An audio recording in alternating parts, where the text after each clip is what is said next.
Hi, my name's Shawn Are Taylor. we still That mute? guy Oh, down there sorry. is my friend Chris Ford, aka The Objective Geek. Chris, no, we're not muted because it's time to talk out loud now.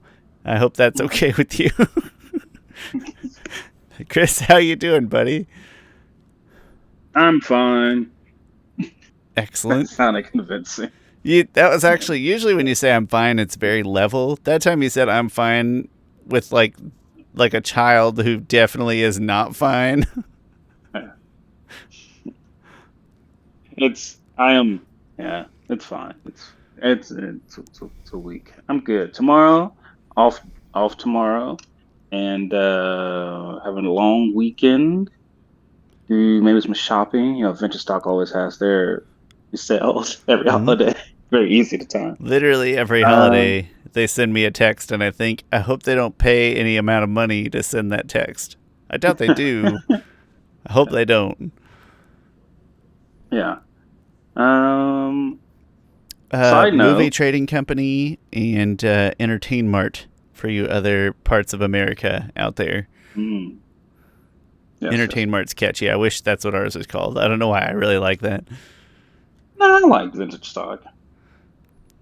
Vintage stock sort of sounds like a wine store. I don't know. I mean, just the word Mm, vintage, but anyway. that Whereas is Entertain true. Mart's punny and stupid, and that's how I like my titles. Yeah. Man, I remember when the first Vintage Stock opened up in Tulsa and it had commercials. And it's weird that I remember that, even though I Had wasn't like that commercials? into, yeah, Ooh, that's just kind of local impressive. commercials. And of course, it's local. Anyway, Avatar related news. Well, not news really. Well, not news at all. But I got this nice 3D print Hey, Kyoshi that's news statue. to this podcast. Yeah. She looks And great. yeah, really like, let's see here, let's how it's focus.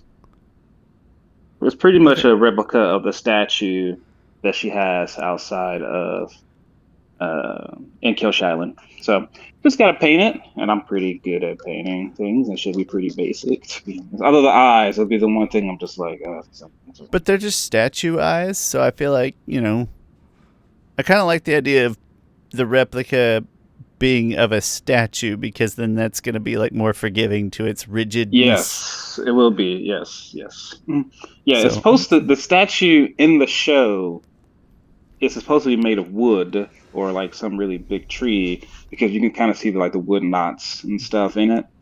And so yeah, it's fine. And even just like this is actually looks good because it kind of looks like a pearl, not pearl, marble almost. or like an Makes you look at ivory it really, looking yeah. But that's I'll made paint it from up because it real looks, elephant tusk. yeah. This thing is light though. Like it's, I didn't realize it was gonna be this late. Like this isn't worth $60, but uh, yeah, It's it's a, not, but I suppose you're not really paying for the figure as much as you're paying like somebody for the file and their time to have their yeah, machine running, right? So yeah. it's If not, but if this was made on a conveyor belt, it would be probably worth $20. that's Yeah, reasonable. 99. Yeah, I would say that's a fair statement. But hey, listen, we've got some 3D printer hookups that if we ever find some, if anyone out there wants to point us to a cool place to get pre-made 3D files, because we are not 3D designers, not unless it can be made in Microsoft Excel. Let us know because I would love to send some 3D files over that guy's way and see what he can do. That'd be a lot of fun. Chris, Shawn, how are you? oh, hey, I'm good. I'm real busy and I don't like it. But I do like that football is starting. Football season, like late summer, early fall, is my favorite time of year for like still good weather, football starting. We got like birthdays and anniversaries, and I kind of enjoy that stuff all in that same time frame. So, good time of year, very busy right now. What was I going to ask? Oh, typically when you take a day off, you always go to the movies. So, are you going to the movie this time? Movies this time in particular? Nah, nah. Me, it's fine. There's nothing really planned. Me and the missus take a day out, just Oh shopping, yeah, yeah. driving So the kids around. still got to go to school. Yeah, they do. Oh, perfect, perfect. Well, hey, I hope that goes nicely. and that you don't take the missus to vintage stock for a terribly long time. That's how we're equally driving across. She's gone different other places, Okay, so got it. We'll both bore each other out. That's the right way. That's the American way. Well, hey, man, enjoy the much-deserved day off without children and or responsibilities. And hey, do you have Labor Day plans? Maybe that was the question that I was working up towards. What do you do on Labor Day? Because I don't like doing labor. I don't do anything on Labor Day usually. I have to go to some birthday party. Okay, excellent. Labor Day is one of those days that I always think that somebody will like inevitably be like, yeah, we're like having a barbecue or something, and then nobody ever does, and then I just get to stay at home all day, like canceled plans, good vibes. And so Labor Day is oddly a day that's always unexpectedly good for me because I always save it for plans, and then there's not plans, and I love that. That's fantastic. But well, hey, happy Labor Day. Be safe. I don't really know what you do on Labor Day. Don't grill your hands or anything like that. And Chris, I don't even know if I formally introduced like the show yet. This is Avatar: The Last Podcasters. That guy down there is my friend Chris Ford, aka the Objective Geek of YouTube and Twitter fame, and also of book review fame. He got sent a free review copy of the Dawn of Yangchen novel, which coincidentally is what we're going to be reviewing today. It is going to be a two-parter because we talk a lot. So in this part one this week, we're going to just give the summary, full of spoilers. If you haven't read it yet or you care about spoilers at all, turn it off right now and go watch our spoiler-free review. But summary full of spoilers this week. Part 2 next week. We are going to do just a little ratings, and we'll give our top, I think we settled on 3 favorite moments. So part 1, summary. Part 2, top moments and ratings. Chris, we got a lot of ground to cover. It's a pretty sizable novel. Would you like to jump in? Sure. Sorry if that was loud. I did not mean that to be loud. So we'll just go kind of chronological order of the book, and we'll start off with Voices of the Past chapter. We won't go like every single chapter, but that's a good place to start. So in the first part, Yangchen is like a kid, and her sister, or her adopted sister Jetsun, is like she's racing around trying to find some type of book or something to help give them information on how to ease Yangchen's kind of screaming or wailing.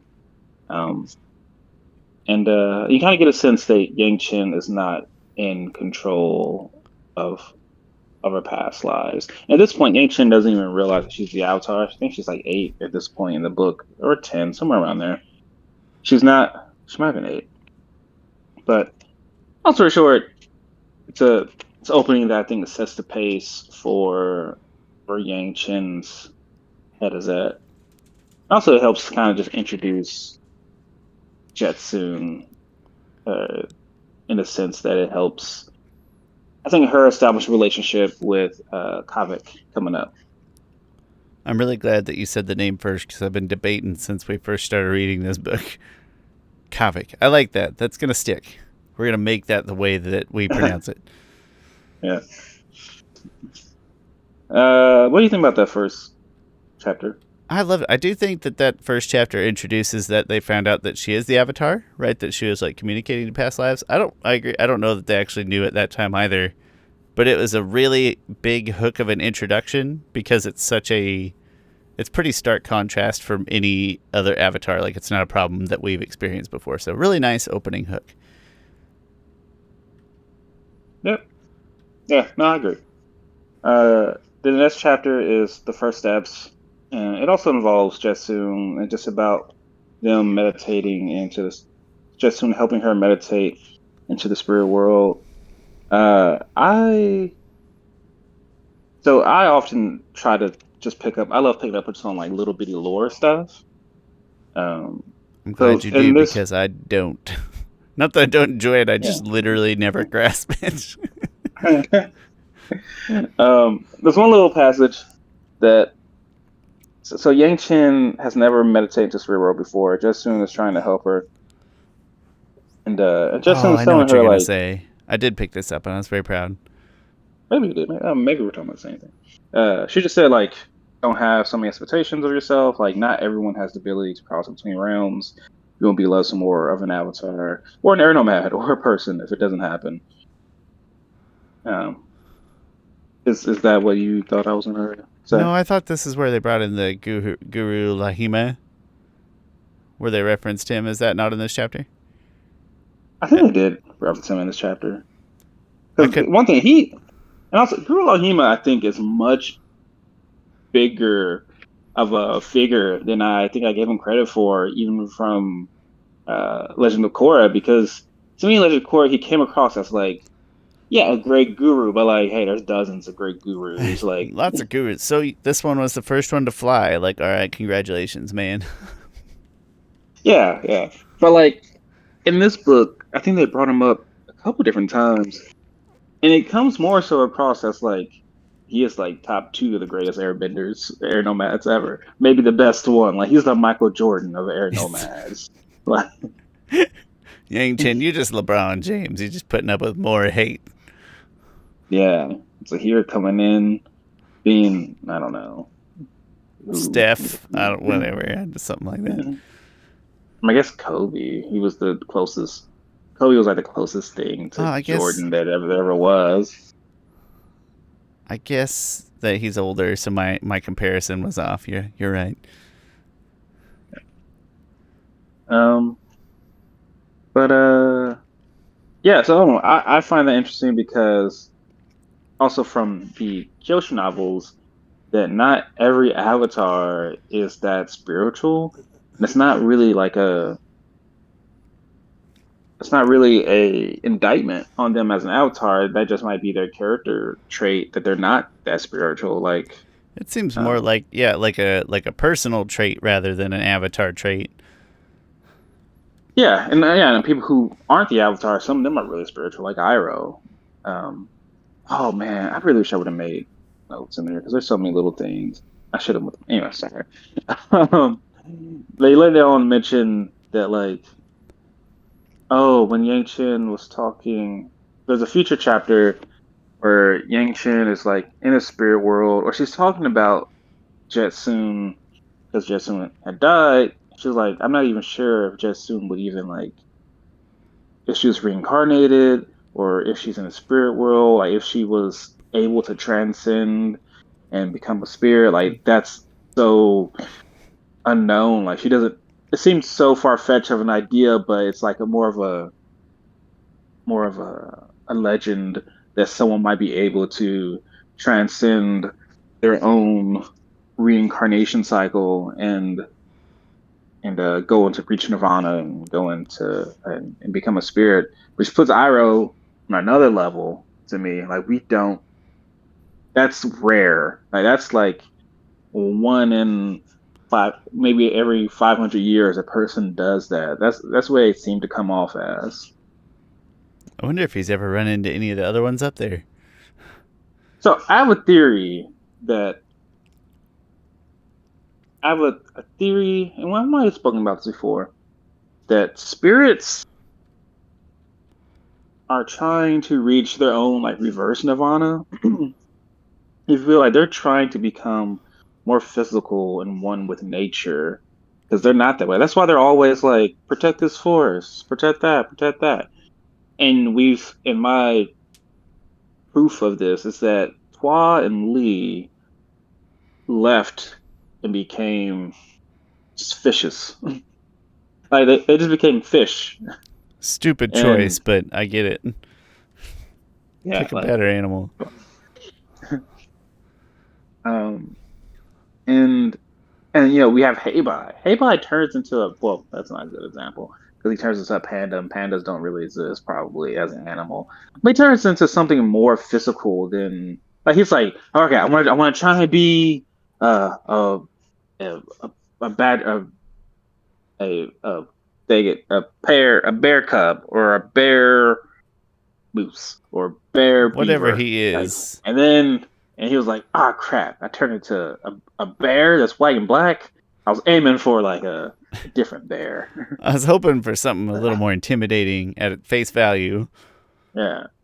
What am I? What am I Not matching this thing that here? like humans take stupid videos of and post on the internet.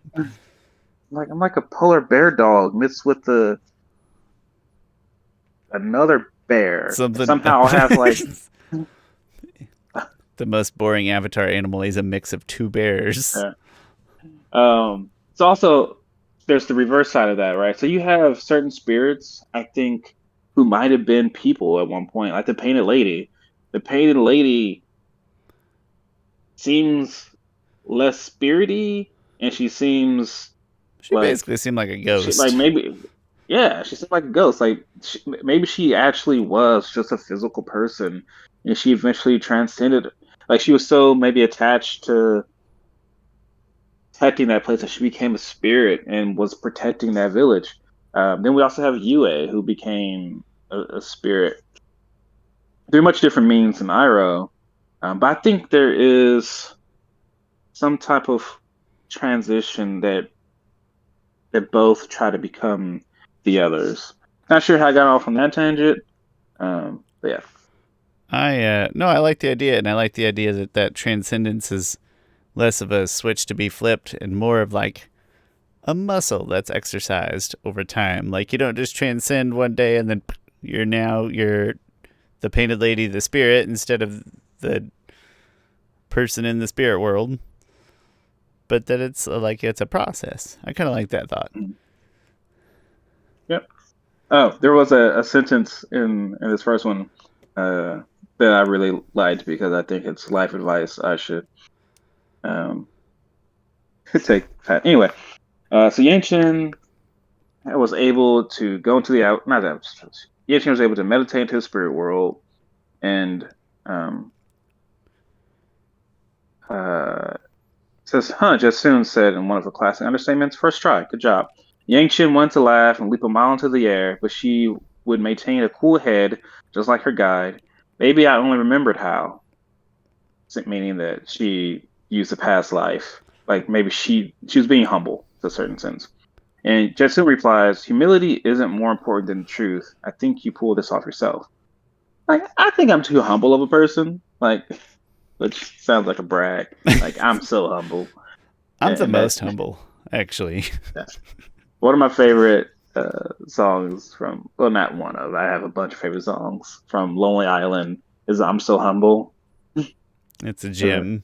I'm so humble, so humble. Bar none, I'm the something humblest. I just like Anyway, the phrase by itself. I'm the most humble. yeah. And then they kind of describe the spirit world, which is really interesting. Jetsu says, so Yang asks, what do we do now? Since they're both meditate spirit world, and Jetsun says, that's the beauty of it. We don't do anything. There is no use to the spirit world. Therein lies the great lesson.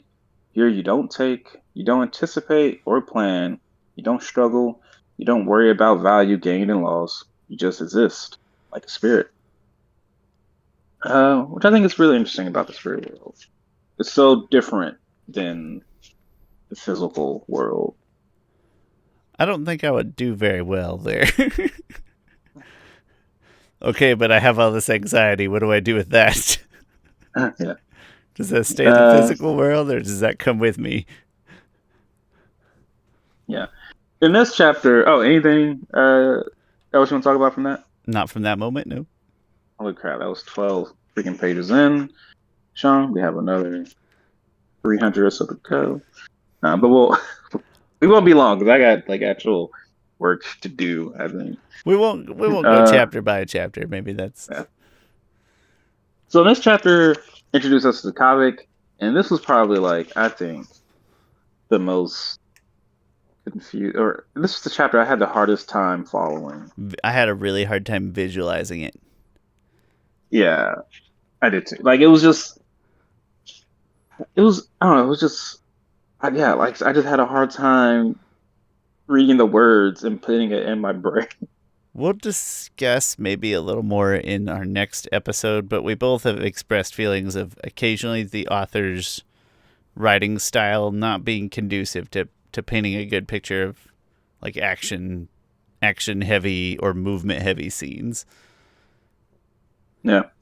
So this is pretty much the chapter where he broke into the Avatar's room. They're in some Earth Kingdom village. I forgot which one it was.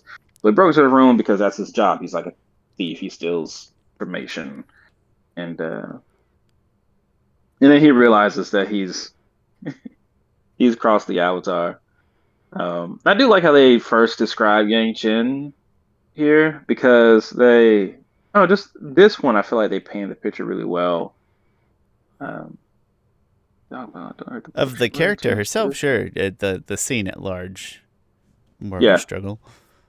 Anyway, I can't find that passage, but He does a great job then with character portrayal, yes, in yes. my opinion. Yeah. Um.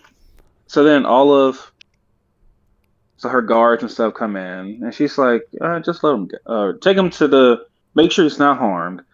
Take him to this like imprisonment thing. And then they like beat the crap out of him on the way there. And then this is like Yang Chen's, I think, her first time we see her being like, I have to find Avatari. being, yeah, sure. She's being like, yeah, Avatar is a good word. She has them all fired for disobeying her order of being nice to him. Um, and again, one of the things I love about this book is the what comes with the station of being the Avatar, like uh, how much political power there is, how much honor there is. Like she says to them, none of you are eligible for employment for security in the Avatar's retinue anymore. Like that is a mark on your honor and your record that you were fired by the Avatar. You just about get convicted of a felony and put that on your resume because you're in trouble. You know what I mean? The job market shrunk for you, all because you got anger Mhm. issues. Yeah. So Game of Thrones is back. Have you been watching the first two episodes of House of the Dragon? I haven't yet. I was gonna save it for like a Saturday when I wake up way before football starts. Okay. I'm loving it so Is far. Like I didn't know how much I miss Game of Thrones. ooh, Like for some, Rings of they just Power hooked me right back started in. too. We got all these throwbacks happening all at once. Yeah, I'm not excited for that. Like I need to Well, I'm not. rewatch I The gotta Lord be of the honest. I'm not Rings. excited for either, but I'm gonna watch both, and I hope I'm wrong. But I'm not. I watched the Lord of the Rings trilogy maybe 8 years ago, maybe more than that. Um, and I was like, whatever, those are movies that like they didn't do anything for me. But this was like, I don't know, I have a different appreciation for some films now than I did before. So I need to rewatch them, but I don't think I can get excited or even really want to watch Ring of Power. Like I knew, like sure, the last Game of Thrones left like a bad taste in my mouth. I was like, I'm going to watch it though. Um, I'll in the watch. first two episodes, I was like, I'll watch Lord of the Rings all day, and so I'm excited for the Rings of Power in the sense that it's Lord of the Rings content. But I'm not mm, excited in that I know that we're just talking about more book to film adaptations that are going to be done awkwardly. But I'm still excited for it in the sense that yeah, I'm going to watch it. And same with House of Dragon. Like I'm excited for more Game of Thrones content. And what I've heard is good so far. Like your comment there and like other Facebook comments, vague but good. yeah, yep.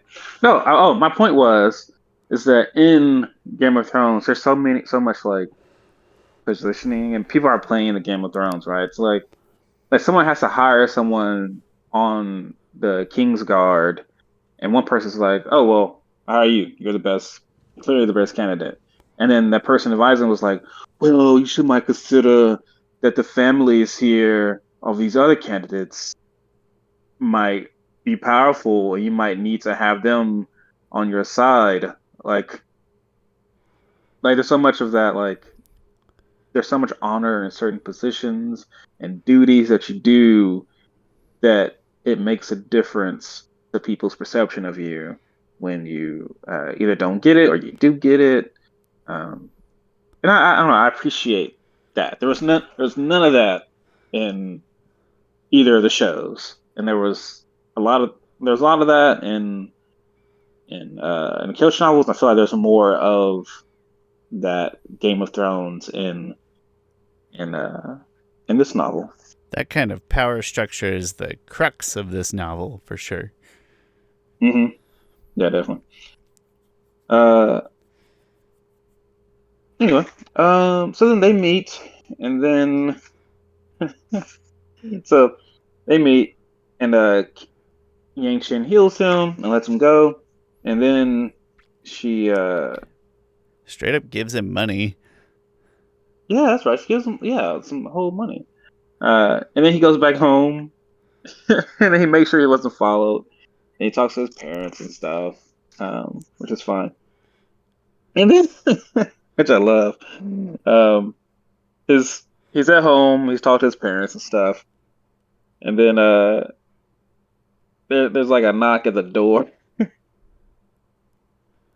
Uh, it's just Yang Chen, and then she like gets in there and she's talking to his parents and stuff, and she's just like lying through her teeth on him, saying like good stuff about him. Not that he was in her room stealing stuff. Like is she's playing the Game of Thrones. Like she is essentially She got him blackmailing him. cornered, yeah. Yeah, Yang Chen is just so she's so crafty. And I know, like, that's That's kind like, of part of the story of like, should she be this manipulative as an avatar, especially as an air nomad avatar? And she's kind of just like, I'm not above this. Like, I have people are dumb and they don't listen. I have to position them in certain places to get what's needed. what is best. Yeah, that's probably on a spectrum of like avatar duties to air nomad duties, where like Aang's at the far end. She's kind of at the other end. Yeah, Avatar before Airbender, man. yeah, definitely. Although we didn't get to, I was looking forward to her really pushing that bounds, and I hope the next books has her making decisions that would question her air nobility. I think it Um, will. I Pretty think much, we're gonna I get want, I some of want her that to in the kill. next novel. I think so. I think that's a good novel to get it in. Pretty much, I want her to kill somebody, Yeah, me too. Let's be or, honest. or at least, or at least do the Batman thing of I'm not going to kill you, but I don't have to save you, because that would also, Erno Maz also be like, you should have saved him, And she'd be like, like the old nah. monks and stuff. Right? Yeah, nah. Which yeah, like I said, I do think we might get to that point because they have the weapons of mass destruction, um, which at this point I don't think they know how to handle that well. Also, not the last time Batman's gonna come up in this conversation. Probably. Like, Oh no, not probably. Like I got it. I'm ready. oh, okay, cool. I don't. I'm curious to see what it is. But anyway, um, it's funny. At one point, so they're talking privately, and Kavik saying like, "You follow me?" He was so sure he'd been careful, and then she's like, "I did," and she raised a finger. Most people forget to look up. Like it's to me, it's so funny. Yang Chen is hilarious to me. But She definitely has the snarkiest sense of humor of any avatar we've come across. Well, like, it's kind of Korra like, I suppose. yeah, that's it. It's yeah. And then by the end of it, uh, she says to Kavik like, "Everyone you meet in Ben is in someone else's pocket. From the moment you appeared, I was trying to figure out whose pocket you were in. Now I finally have the answer." The way it's written. A fresh slash of grin spread across her face. Mine. Now you're in mine. Like she manipulated him and she's pretty much blackmailing him, like I said before. So funny. And just the writing, like the dialogue, it does a really nice job of painting the type of character we're getting with Yang Chen. Like, we don't know her that well. We're only like, what, 3 chapters in here, but you feel comfortable with her already. You feel like you got a really good sense of who she's going to be. Yeah. Uh, so then she pretty much proposes to him uh, that, hey, work for me. Like, I need someone to get in to kind of covertly sneak into these organizations, report back to me. Like, and he's like, why would I do that? And then, so this starts off their relationship as being very transactional. And I like where it went. This is a good place to start with their relationship because it's very much like I own you and I need you to do this. Well, actually, I mean, Yangchen didn't really say like I own you. Like she wasn't like, It's more of a you work for me hey, now. yeah. I mean, she told him I think about it. It was Uh, indentured servitude. yeah. Well, I think. Oh, well, and her what she was giving him was that she can get him and his parents out of the city to like better places. Um, but anyway, and then he ends with "I hate you," he muttered, and I'll let you sleep on it. Which again, and we'll get to this. I like that their relationship started off very transactional and antagonistic. Um, and the way that they left off. Never mind, I'll get back to it. I'm sure I'll be able to keep my train of thought when I get to it. All right, so that takes us to the next part. Da, da, da, da. Pretty much what happens all in this part. I feel like structure. So now, oh, so this is the part where she was being introduced to to like the organization, right? Like Huh? she's traveling with different people, traveling with this guy named Boma who seems to be all up in her face about stuff. No, that's Sadao. Sadao's the one who's like was Yeah, hired he's the on. DB. Boma's the good one. Yes, yes. Sadao's the one who's kind of hired on and stuff. And this was kind of hard to follow. I didn't get that sense of him until later on in the chapter where he's like sort of the go-between Yang Chen and the like the head shady people. And it seemed like he was more so in favor of them and um I trying think to I guess belittle her. all I think all they're trying to translate for the most part there is that like Yang Chen knows that, and so it's like if they don't know that I know that they know that he's really just spying on me for them or whatever. But I think they're just trying to paint the picture of like, yeah, he's party Avatar, part of Team Avatar, and she knows that she's essentially having her information and plans fed to the organization at Benner. Yep. So then they kind of mention this issue that went along the Platinum Affair. Um, I think this is when they were talking to, yeah, yeah. So they're talking to like Hinchi. Oh, Hinchi, need to mention him because he's like probably the main antagonist. He's kind of this coming up and coming. He's kind of the up and coming leader of this group of trade, and this group of trade isn't like shady, but they're on the out in public. They don't seem that shady. It's like, hey, they do transactions and trades They're just between like the different nations. they're just a bunch of crooked politicians. Yeah, yeah. And because on all this is because there was some big, huge issue called the Platinum Affair, and there was a huge issue between the Fire Lord and the Water Tribes, because they were backing this other king to be, and then the Earth King found out about that, and probably had that guy killed, and the Earth King has kind of been stopped all trade between those countries, but then they sort of just started sneakily back up trading again. And so really through the I forget what they call this group of people. Do you know what they call them? Which is been a month since I read this, I No, think. I don't remember the name that they give him specifically. Shangs? They're not the Shangs. The Shang is Henshi himself, right? I think so. The Shang City. The Shang. Yeah, I think it's the Shangs. Yeah. Okay. Because the Shang cities are stable, balanced, and self-sufficient. So yeah, the Shanks. Um,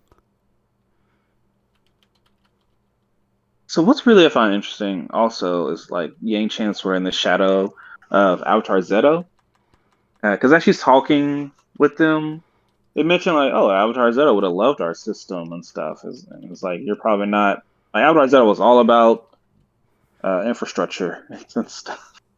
Boring guy. It's But lame Avatar. yeah. So anyway, they talk about the system and stuff and the kind of history with it. And then Yang Chen's main goal is like, hey, you people, like she's trying to inspire them, being like, you guys can make the changes to really help people in need. Like you guys are in power, and they're kind of just blowing her off. Like, uh, They're just like, ew, poor people. yeah, exactly. Um, and so she's like trying to get that across to them and everything, and she's not being listened to. She's like, hey, I have plans based on successful policies from the archives on Mashu that I'd be more than happy to share. Also be erroneous to any of you in the least. And then the woman who just stops her is, dang it, I forgot her name, but um, she says, uh, she says, is there a spirit in the room with us? And Yang Chen blinked, I don't understand the question, mistress. Noe, the name was delivered with a quick. Oh, her name is Noe. No High? Probably No High. I'm going to defer to your best judgment. I said Noe Sure. in my head when I was reading it. She pretty much belittled Yang Chen, being like, listen, this stuff ain't got nothing to do with spirits, which is your expertise. Like, just, just, just let us deal with it. Like, we're gonna uh, just ignore you. See, Like, I'd be a thank bad you. Avatar because I'd probably just like maybe accidentally hurt that person right there. I don't think Yeah. I would And make then a wise Avatar. it's really interesting thinking about like how different avatars would handle things differently. Because Kyoshi would have been like, "No, you listen here, you little crap face. This is what's gonna happen." You listen here, you Like, little and I shit. know this. Yeah, that's what I want to say. And I know this because Kyoshi has done that to the Earth King. like, like these people are like not that important, honestly, Do you compared to like the Earth King and heads of states. Like they're like the heads of like an operation. They are important, but Jesse said once an Earth King held her fan in his face and said, like, no, the first thing he said was, like, she went to him because he was not taking care of his citizens and things like that. There was like an upheaval or an uprising that was about to happen. And then he pretty much told her, it was like, listen, you're a citizen of the Earth Kingdom. Like, how dare you come in here and treat your Earth King this way? And she's like, how dare you treat your avatar this way? She points her fan in his face. Like, she could kill the main point. Yeah, And then she's straight she up pretty much forced him to on to threat of do his what she own wanted. meaningless life. Yeah. I Oh man, I forget, Chris, do you watch Rick and Morty? I do not. It's a pretty popular like TikTok sound, and Morty is the kid basically trying to tell Grandpa, and he's like, "Let me tell you how this is gonna work," in like his little puberty voice, and then Grandpa of course is like, "You ain't gonna tell me shit," and that's what I thought of when I was reading it. Different avatars would have handled this differently. It's interesting. I think, right, like imagine each avatar going through a situation of like, hey, I got this plan, I really worked on it, and I gotta present it to all these people because these people need help. Like these citizens need help, and I know how to do it. Like Yang Chen does what she does. Well, we'll get to her what she does because that's the next part.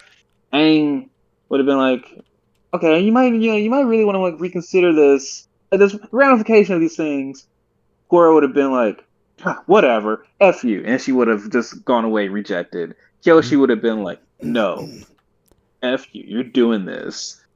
Roku probably would have been like, He would have been diplomatic. he would have been different. Like, we'll see how this ends, but trust me, if Roku would have let worse things happen. But trust me, if you don't kill me immediately, you're gonna regret it. And then he leaves, and then he's like, "Wait a minute." Yeah. Joe Rogan like, I will return in 4 years. And then if this matter has not been addressed, then you will meet a permanent demise. Like he would have been diplomatic in a sense, but I think he would have left me away. He's like the Kyoshi, parking nah. ticket Avatar. He's gonna slap on the Yeah, wrist. yeah. But Yang Chen handles it. So Nohai says, you don't have any power here, Avatar. You simply don't. And then Yang Chen, like, she's kind of embarrassed See, I would at, have at just this lost my. point. Listen, I'm not saying I'd be as good at Avatar as Kyoshi physically, but I would have like lost my shit and just like blew the roof off the house. That's like Kyoshi. That's like Kyoshi. I mean, Yang Chen. Oh, yeah, yeah. Oh, I get what you're saying. Um, oh man, like just the way he writes her here, I think is really good. Like, like she looked around, even though she knew the search for help would be a flaring signal of her defeat. Bulma couldn't meet her eyes. He'd been privy to all her businesses so far as the Avatar, but her guardian was out of his depth here. Uh, what Noe said wasn't a slight to her office; it was a simple fact. I just like everyone is tiptoeing around this because everyone has to save face, sort of. Uh, yeah, so this is a line also where like, all right, Sadao is like, it was like Sadao probably should have said something to preserve the dignity of the Avatar hood itself. Just to like Um, pretend that he was trying to do his job. yeah, but it's like he was caught between his money and his duty. It was actually Hinchi who was like, Avatar, your wisdom is much appreciated. We will meditate upon your advice and seek to incorporate into our lives. Like that's kind of just like the oh, thank you, we'll consider it. Thank you, we put a lot of thought into it, but then no, we're not gonna do it. Yeah, that's not gonna happen. And then Yang Chen was probably like, screw it, I'm gonna go all in here. She says, um,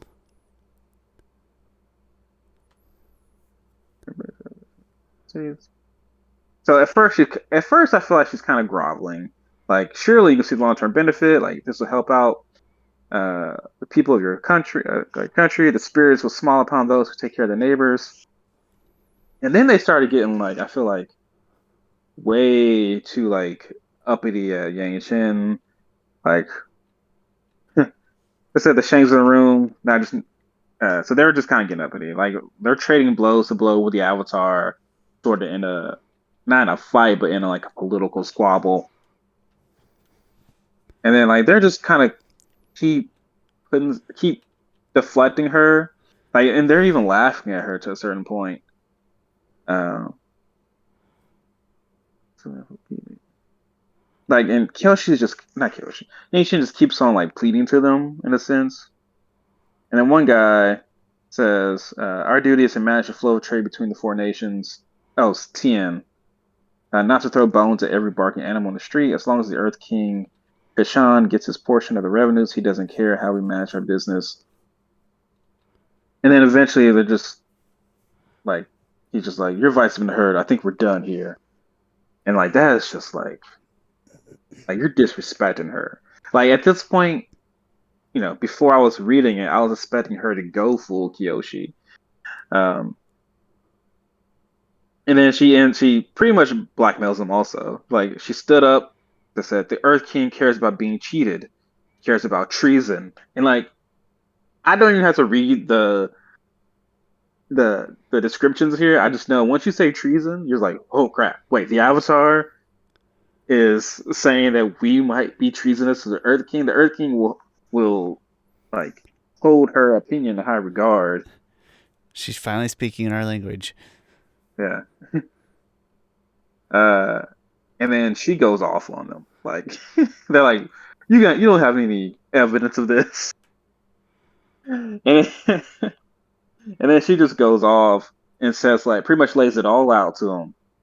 Like, just like, according to your latest charters, the Shanks of the city are allowed to move cargo with 28 specific authorized grand jobs. Anyway, I won't read it all, but I'll get to a certain point about. She talks about them bribing. Um, she talks about how their returns must be very significant and not shared with the Earth King. The Earth King doesn't know about how much revenue they're bringing in. Pretty much. And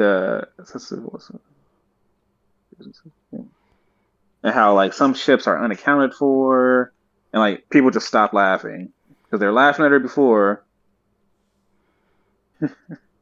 I just like how she words these things. She's like, if there is an excess of money in the city, perhaps it's only a rounding error and can be reconciled by directing the funds more charitable efforts. Sometime before I net speed to the Earth King. Like she is good at playing the Game of Thrones. Like, So to me, this. and then yeah. Oh, go ahead. Oh, you keep going. This is where my Batman comes in. Comparison comes in. This is like the business minded Batman up top, Bruce Wayne up top, and then the next chapter is Batman. Oh yeah. Okay. Yeah, and then pretty much Hinchi, who speaks on behalf of the Shangs, was like, "Thank you, Avatar. I'm sure a reconciliation can be achieved." Like the tone is different. Uh, so she pretty much put them all in their place, and yeah. So next chapter is kind of just like the aftermath of that. That was like a pretty big scene, and they kind of just all getting their bearings together. And Hinchi, he's and this when he's talking to Yang Chen after this, he comes across somewhat as like a good in between, as if he has good intentions, but she still doesn't isn't like that trusting of him.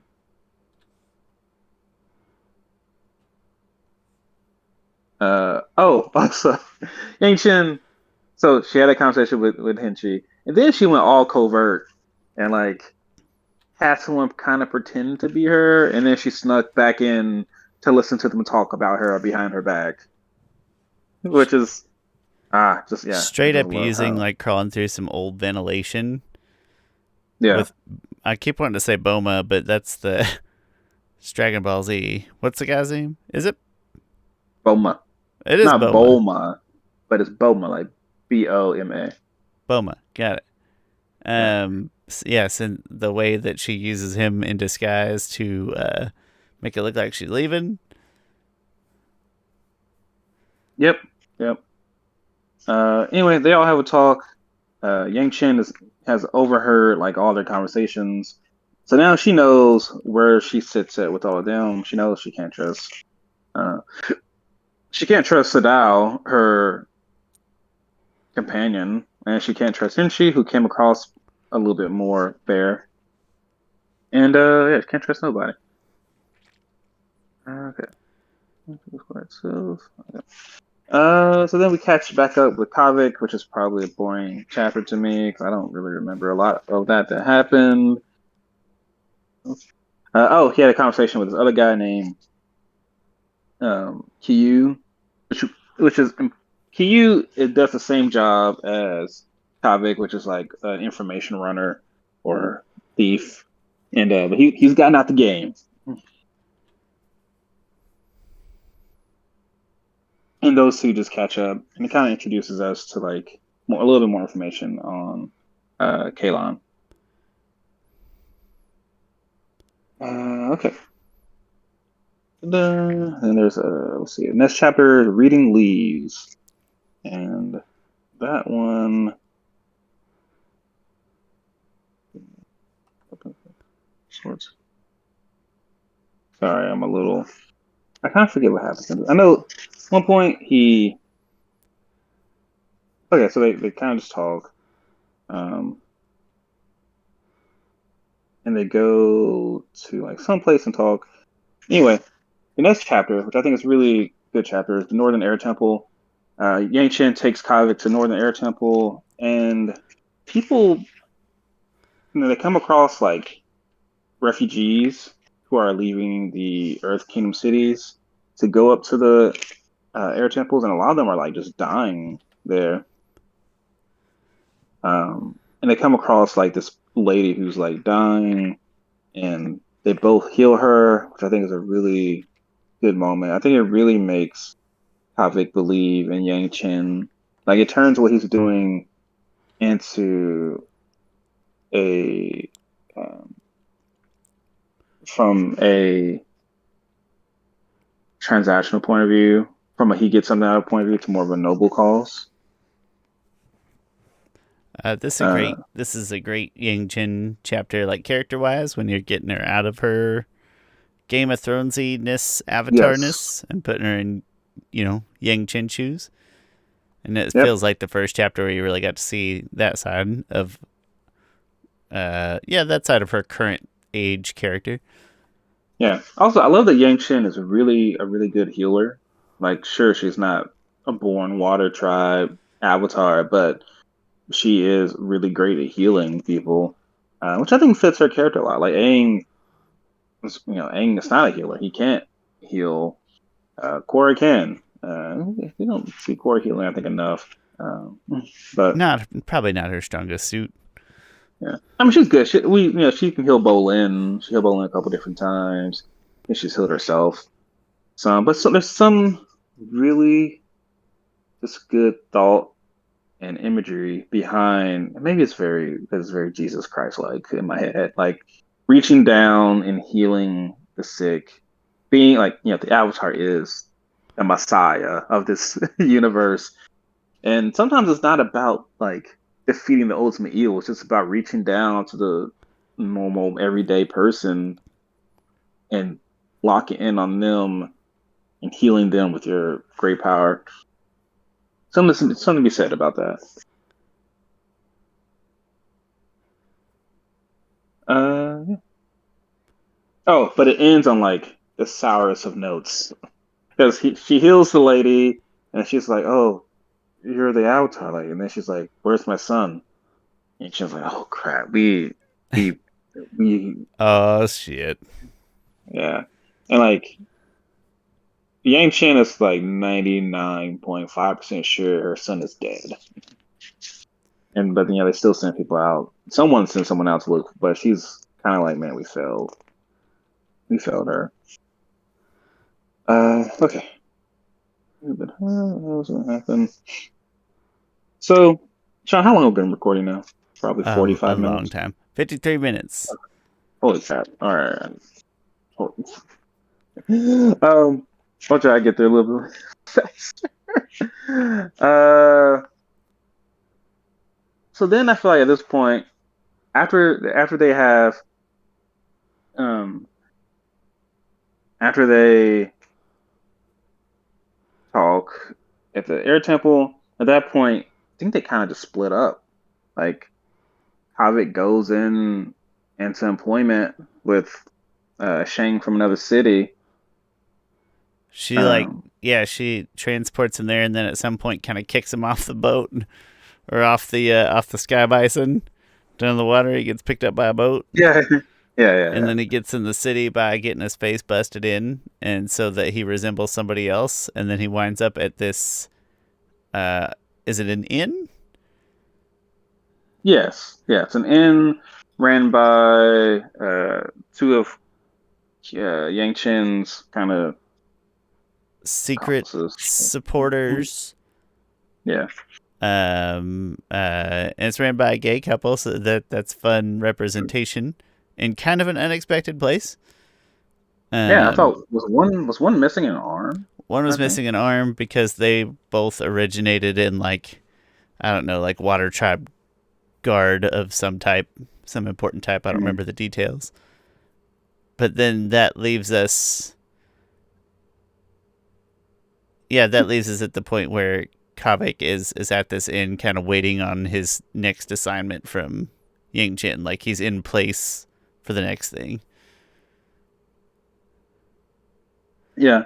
Um, there is one nice little moment I think before they leave where her lemurs meet probably for the first time. and he's like so scared of him. He tries to throw one out. He throws one out the window, and then at one point, uh, he sees them fly. He's like, "Those things can fly." And she's like, "You dropped my lemur out of the tower without knowing it could survive the fall." That was excellent. Also, Yes. when he looks out and sees, the otherwise like confident and cool Yang Chen sort of going through her self-deprecating beat up on the airball field, that was very Yes. Yeah. relatable. Yeah. Really good moment. Yeah, that whole chapters. I don't even want to say chapter because I don't pay as much attention to chapters as you do. But that Honestly, whole the chapters, subsection of story is I a really would, great Yang Chen piece. I think there's too many chapters. There's too many Like, like 3-page chapters, and I don't. yeah, That's not my like jam. just make these things one chapter. Like, Yep, I agreed. really need to break this up. That's It's very like the next common in scene young is like, adult novels these days, though. is Unfortunately, it? Okay. it is. Um, yes. Okay. Yeah. So then he tries to indoctrinate himself into that group. He meets this really weird guy. I forget his name, but Firebender fella. uh yes, but he's not a firebender. He's from Fire Fire Nation, Nation, pardon me. Yeah, Fire Nation guy. That's really good at just like knives and being. stuff. Mhm. Yes, he's Gambit with Yeah, knives. he came off really creepy. Yep. Yes, he did. Uh Also, a bit of a poor loser. yes, yeah. He had a fight that to kind of get in a deal, and then and then he just ended up, I think, breaking like the arm of the guy. Uh huh. Or stabbing him in the arm, or one of the two. But you're supposed to get a sense that I don't know if you're supposed to get the sense that this when you meet him, but I was thinking that he was like part of the Yuuzhan Archers, or he was actually. I don't think you get that sense until later in it that he is part of the Yuuzhan Archers. Um, so a lot of this, there's a, kind of this middle part here, which I feel like didn't have that much involved with Yang Chen. There was The a middle fair part, amount of waiting, other than just Yang Chen visiting this other Shang, trying to find out information about this weapon of mass destruction. yes. Oh yes, we forgot. What was it? Oh, you. Oh my gosh! For some reason, this word was killing me. Unanimity? No. Un, Unanimity. unanimity. Una, Unanimity. And the only unanimity. reason I know that is because of the Yu-Gi-Oh card. Mm, yeah. Yeah. So Kyoshi, the main we're Wait, gonna get to Yu-Gi-Oh card? when Yeah, I Kyoshi, think it was a Yu-Gi-Oh yeah, card. not Kyoshi. When Yang Chen was listening in on them, they had mentioned like, "Hey, we the thing will solve our problems. Is unanimity. Like we'll have the avatar. She won't be able to do anything. The Fire Lord won't be able to do anything. Not Fire Lord. The Earth King won't be able to do anything. And so she has to figure out what the heck is uh, unanimity. And that was like kind of the main reason that she brought in Kavik. So can I forward? Probably not such long. Um, there was so a lot of this book. I feel like it's just Kavik breaking in, trying to get into to the group. Um, so he was able to get in, and oh yeah, he figured out that that QU guy was killed. Um, what's his name? Noe. Noe thought that QU guy was working for Yang Chen, and so she had him killed, which then made it easier for Kavik uh, to hide in there and get in because Noe thought that she had successfully outed Yangchen's spies. That was kind of a cool moment too. It made you think that they already had him found out. That's pretty Yeah, interesting. no, yeah, Yeah. that was good.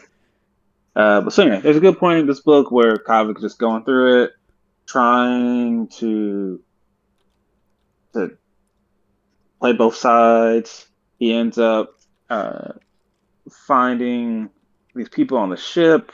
Like he didn't know what was going on. He ended up like they ended up getting in fights with like these Earth Kingdom people who work at his factory, and he ended up having to like destroy all of these ships, not ships, all this materials and goods on the ship, like half of it. But that was the only way that like this crew was able to get out, and and that was good. I think that was a good fight. I think I followed that fight pretty well and understood everything that was happening. I struggled with that one. I struggled with it felt like there's a big skip of like you see what Kavik it tries to describe Kavik, like seeing something or seeing his opening, and then it feels like it skipped it actually happened. Just like, oh, then the aftermath of this thing that he did. I had a little trouble with that one, with that action sequence. Hmm. Um, yeah. So then he's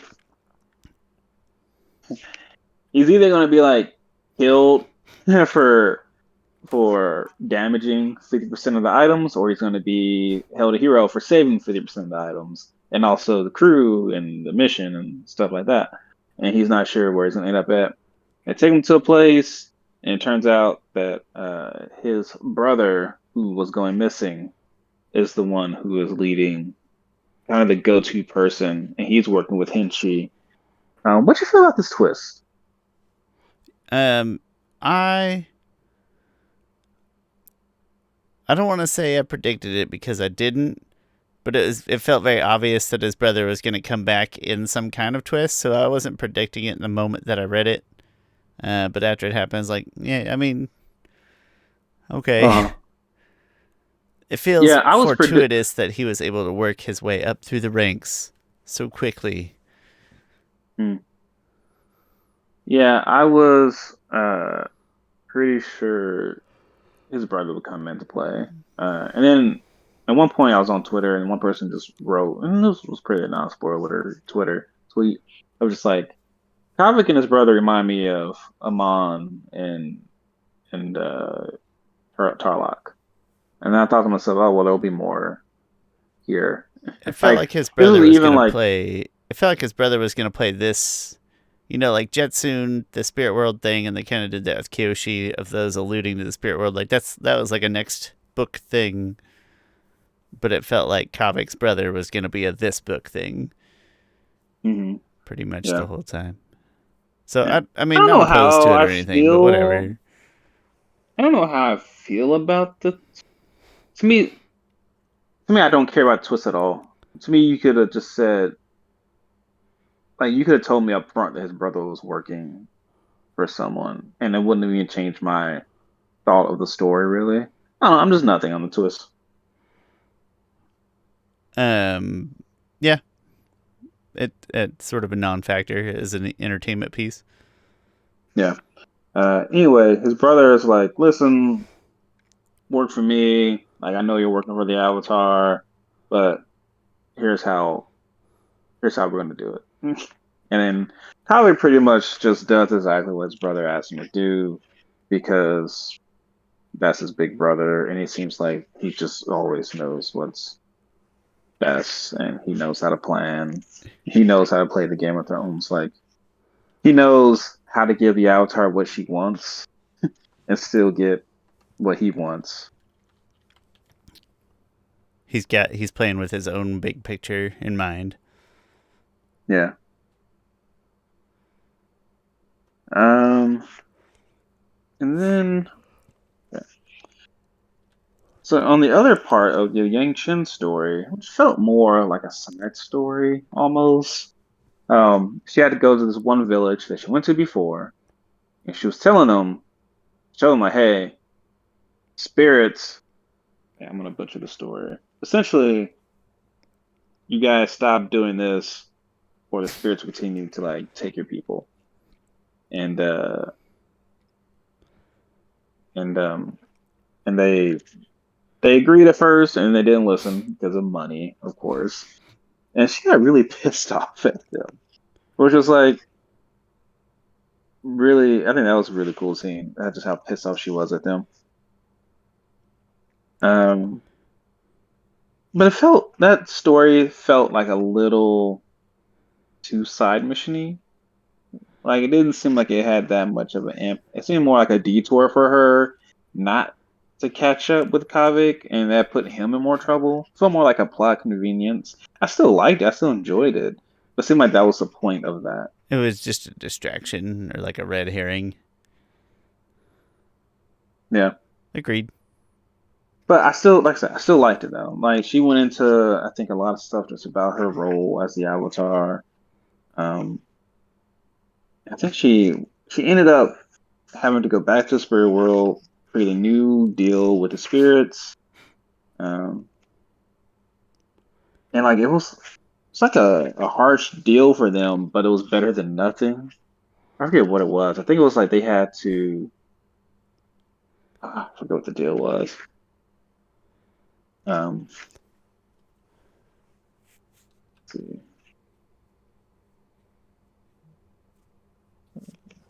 Oh well, I don't remember what it was, but that was a good chapter. Sorry, that doesn't make it seem. I sounded way more negative on that than I probably meant to, but it is what it is. So she catches back up with Kavik after that ordeal, but she also realizes that she can't trust Noe, which their initial meeting made it seem like they might be able to work stuff out, but Yang Chen's like, I can't trust her either. Um, and when does she get back with Kavik? Like she meets back up. She meet back Um, up with him before Unanimity goes off. he gets back to the inn somehow, right? Basically survives, and then Yes, she's because there. he has his whole story together, and he tells that story to right. Um, he tells the story. Kyoshi, not Kyoshi. I don't know why I keep saying Kyoshi. Yangshin makes him think that she believes in stuff because uh, unanimity is causing destruction and stuff, and they all have to stop it. Um, all right, so the big thing, the big weapon of mass destruction, Shawn, unanimity. It's three combustion benders. Are Which you satisfied with that? uh, I will say that I loved the moment when they hit the shores of Benner and Kavik realized that it was three firebenders. Right? I love that Yeah. moment. I love that whole distraction. That was a really cool reveal. I don't love that their weapon of mass destruction is three firebenders. I think that's dumb. I think Oh, you think? it's dumb. But the more you get into it and the more you read, the and this is going to kind of be like a prelude to my review and ratings as a whole.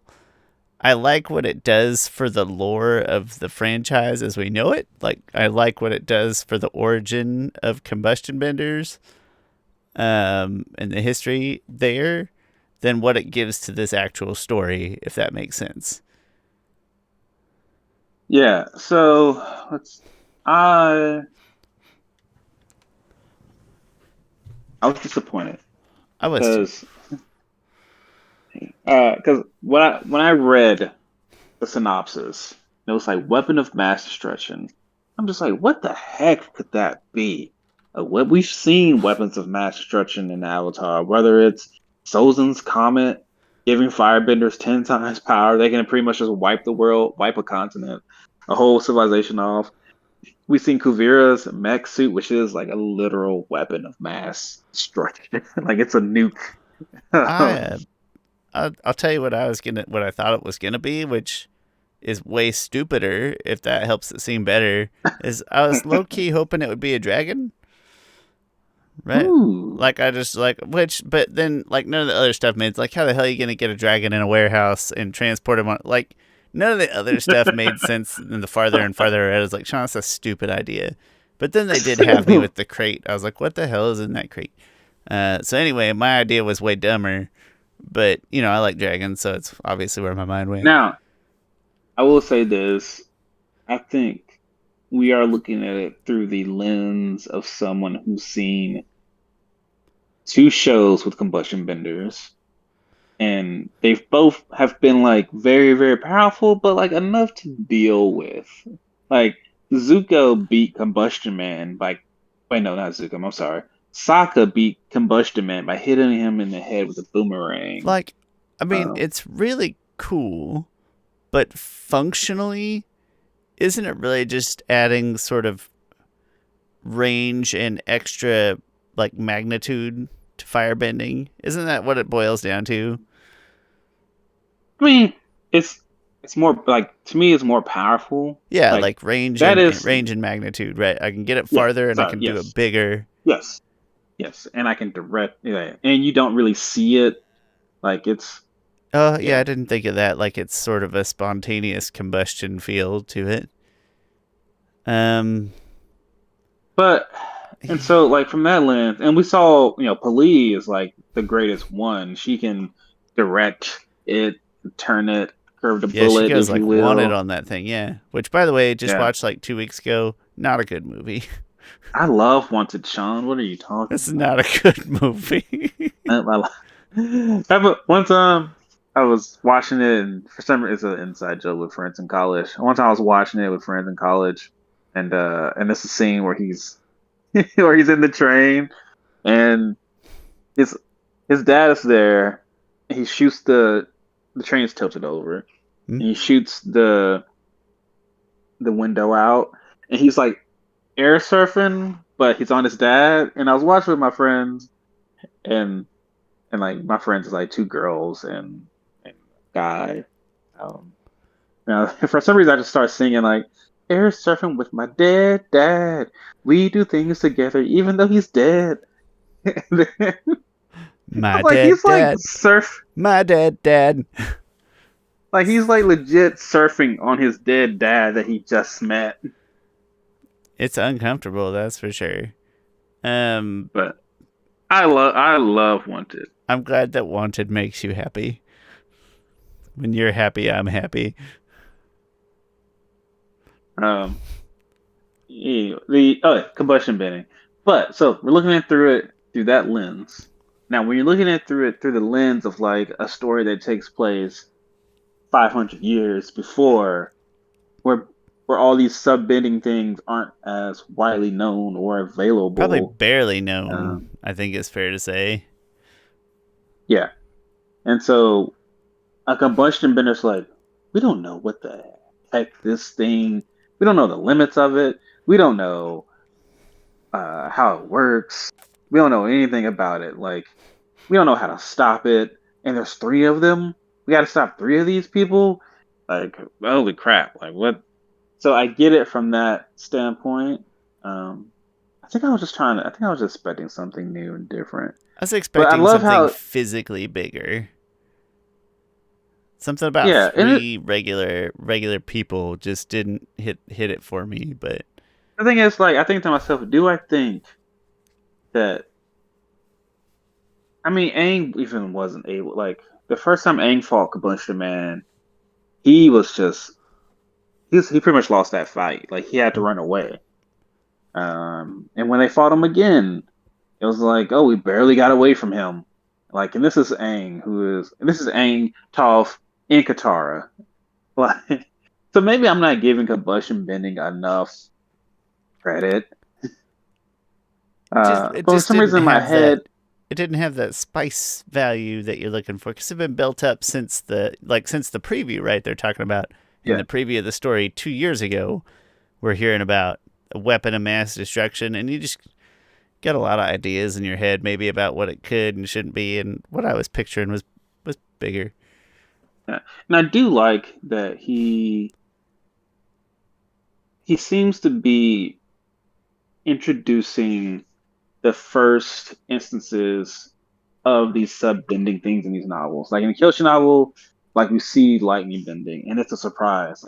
That's really Like cool. Like Yeah, it read for some reason I'm trying to think like why is that moment way cooler because it wasn't than hyped up. Like you didn't. We weren't yeah, hearing all yeah. the time about this guy It doing this was unheard of thing. You just knew it was yeah, dangerous. that was not the backdrop of the synopsis Yes, of of the Kyoshi novels. agreed. It comes out like Kyoshi just like and he moves his hands in a way, and then he extends one out towards me, and next thing I know, I'm on the ground thriving, like like oh crap, he No, no, let me not dead there. thriving, writhing, Not thriving, not writhing, thriving. yeah, I'm doing great. This is great. yeah, yeah, uh, right, yeah, right. I think. Hey, So we're being kind of hard on it though. For what we it's are, worth, yeah, the longer that I kind of dwelt on it, uh, yes. the more comfortable with it I got. Maybe the real was a letdown, but the idea is a good one. Yes, and I love the way I think he described combustion bending perfectly. He did it great. He was like they breathe in and then they like their stomach does something and they had to like it lined up. I think his description of it was really great. And also I really loved how Yang Chen has to be a tactician. She has to pick up on these little subtle nuances like, all right, this one went off at this time. There's They have Batman about again. 30 yeah, they have about 30 seconds between them or whatever time frame between them. I Actually, got yeah, this that's much time pure to get in Batman. and get Like out. identifying the timing and the direction based on nothing but little Yes. noises and some holes in the ground. That's 100% Yes. Batman. Yeah, so that was great. And I love that like all right, we got to take them out one by one, take them out. And the way she takes them out is pretty much suffocation. And like she's so against this. She's like, you guys can't see me do this. Like, I have to go in and do this alone because I don't want you to see me do this technique. I can't have you watch me murder these people in a very Yeah, slow and painful fashion. yeah. Well, she didn't. She didn't kill them, but still, Well, the act of she like, comments on the amount of like tenuousness between their life and death when she's trying to pull it yes, off. yeah. She is like, if I did this for 10 more seconds, this person would die. No big deal. Um, and so yeah, so they take them all out. Um, and I forget how did she. Oh, the last one was like really difficult to take out because the last one was.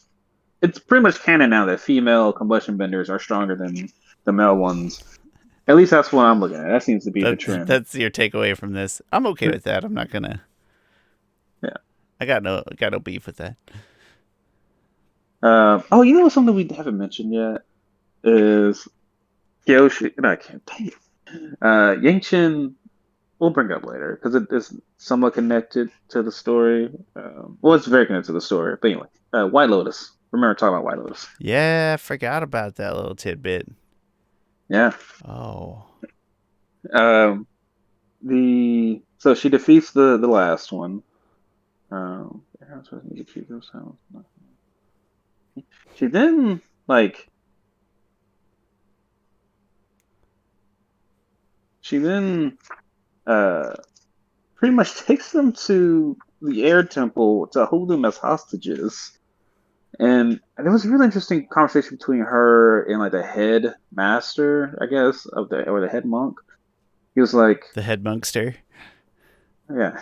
He was like, what you're like, sure, all these people all these air nomads are willing to like watch them, but it does something to their souls. Like, you know, to hold a person captive, you now have given yourself power over them, and that can be dangerous. Like to them, like Yang Chen, you don't like you're not necessarily grasping the ramifications of what is happening here. It ain't right. Yeah. And so that was a really interesting conversation. I forget exactly what happens to Inchi. What does this? I don't remember Oh, I off the think top of she my also. head. Oh no, she takes him to jail. She takes him to airbending jail also. That's right. And then she goes and chats up the Earth King. She can't get any information out of the combustion benders. They all stay Yes. silent. And the big strong Yeah. one's my favorite because he's just kind of soaking it up there. It's like this is great. Meals all day and uh, great scenery. I think he said I saw a sunrise the other day that was like the most beautiful thing he saw in the world. Yeah, that's kind of Like in my head, touching. I'm like that's how an air nomad prison probably is. It's Like very why? peaceful. That's true Fire Nation's like rehabilitation, though, right there. Air Nomad yes, Prison. yeah. That's what I thought they would go down that path more. Like we're not here to put you in like we're here to rehabilitate you. And then because eventually she has to Yang Chen does not want to keep them there their whole lives. Not at all. And the Um, monks probably wouldn't let her no, that'd keep be real awkward. yeah. Because then everybody'd just be getting thrown in prison, like, oh no, send me up to the Northern Air Temple, you know? Yeah. Oh, what he said was what the um uh so what the head monk was saying was they're having this conversation and then uh, he's like you cannot keep them here that long. What you have done to your brothers is an abomination. And she's like, I'm sorry, but I had no choice. I will apologize to each of them for forcing such an abhorrent task into their hands. No, Avatar. The problem is that they might enjoy the job too much. Uh, he says, so he says, he glanced over to the monks guarding Thapa, which I was like the head guy. They were young men, strong benders all. Holding dominion over another human being is a mighty temptation. If we developed a taste for such power, began to crave it, then we would no longer be air nomads. Uh, oh, well, Yang Chen finished his sentence there. And he's like, just go, please. So I really I feel like we learned a lot about air nomads in this. That's an interesting thought and just interesting um, conversation between the two of them. And then, then Hishi tries to like, um, he tries to give her a name of like, oh, I bet you don't know this person is working for me, and she's like, I already know like everything that's happening, which makes him feel even more defeated. Before that, he Kyoshi and Kavik had that tough conversation where Kavik comes clean to her about the lie, um, and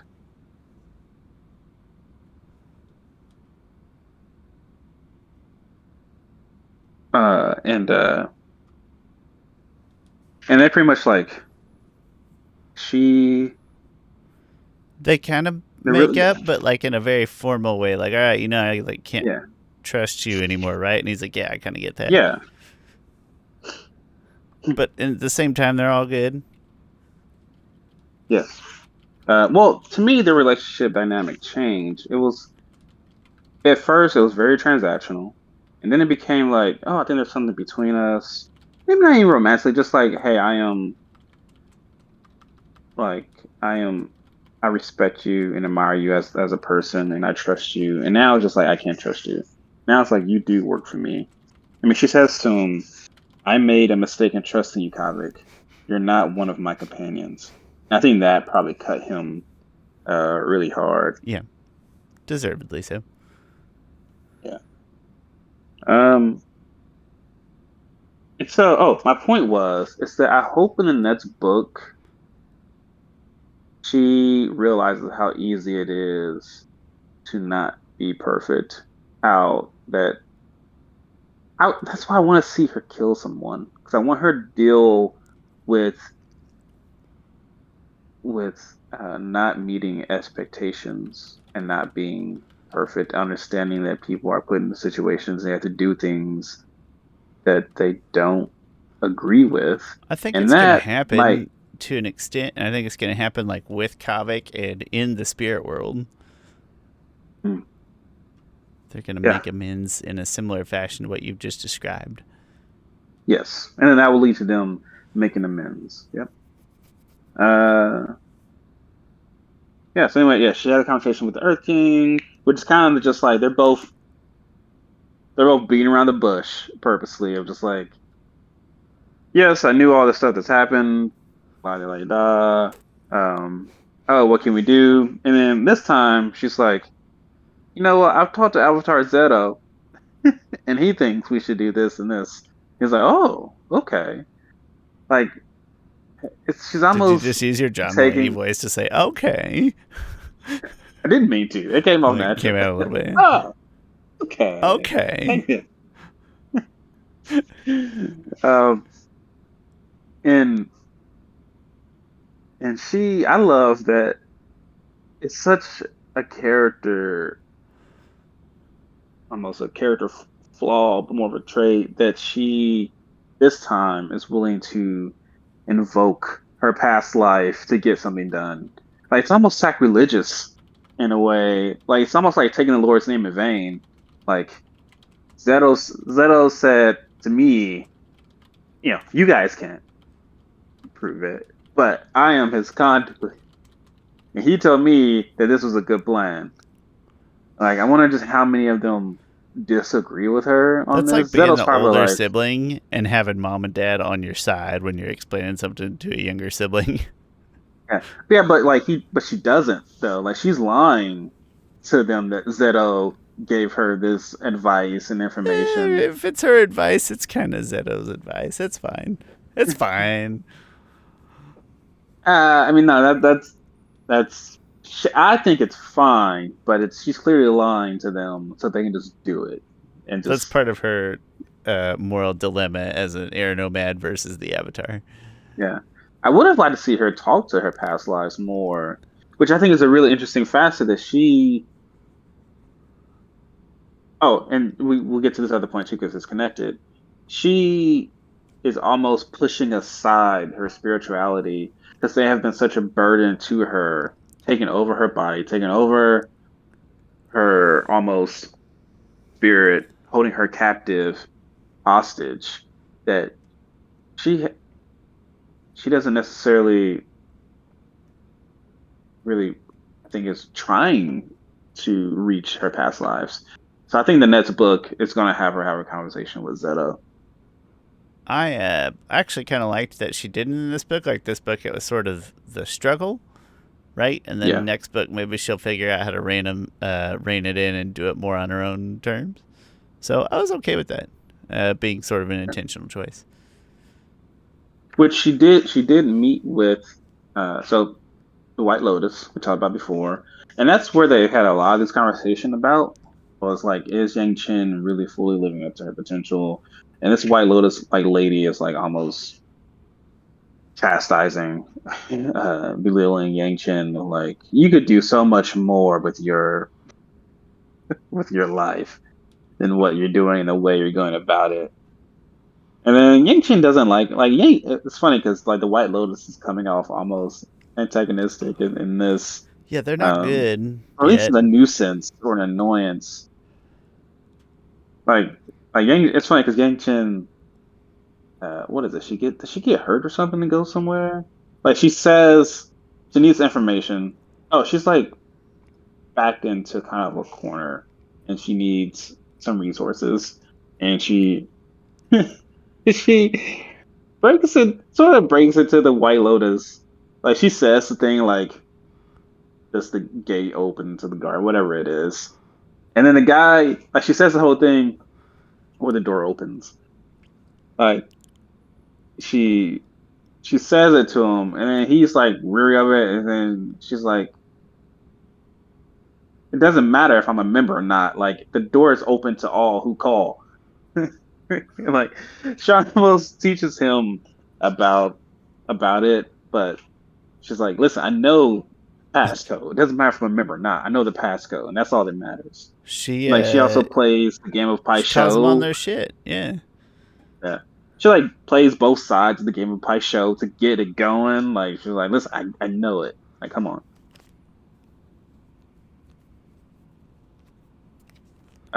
So that was an interesting conversation. Um,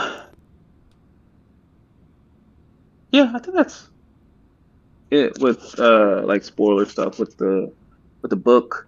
The There's a lot of stuff I really like. Oh, there was the moment where I don't know. I could talk about that. I think my favorite Yeah, moments. I think Um, in part 2, Chris, we'll give we'll do our top 3 moments, but then we can certainly just bullet point and highlight some other things that stood out to us.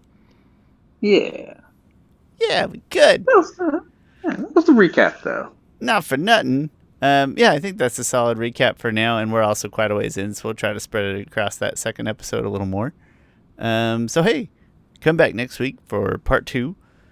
So if this one is the summary and review, consider next part the ratings and top moments, top favorite moments.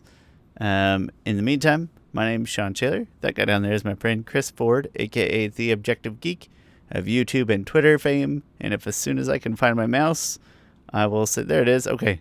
We'll see you guys next week. Goodbye.